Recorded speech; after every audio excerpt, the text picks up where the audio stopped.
I hope everyone is safe and well out there. Wanted to get you a quick update on what's been happening in the New York City Council since my last video update.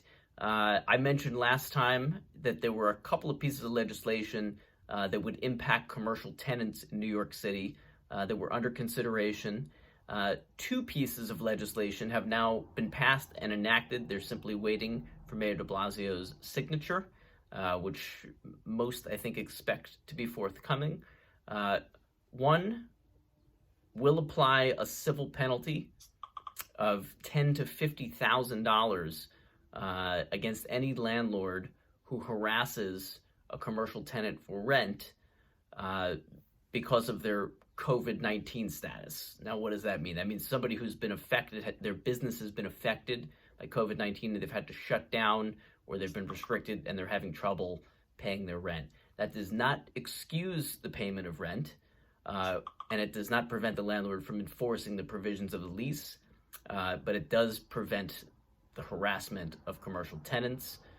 So it's going to be a case-by-case basis, but simple enforcement of the lease, taking legal remedies, taking action, obviously that's still going to be permissible, no harassment permitted. The second piece that will be of interest, they are temporarily suspending personal liability provisions in commercial leases. It's not totally clear whether that applies to a separate personal guarantee, but since that's the way most commercial leases are structured, at least in New York, it's widely thought that those will apply. So we're talking about full or limited, sometimes known as good guy guarantees. Usually there's a cross-reference in the lease anyway. So we do think that will fall under that umbrella. And this is specific to businesses that had to close down or were restricted as a result of the governor's order.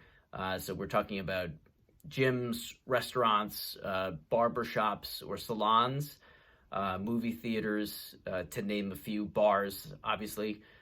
Those are specifically named in the legislation.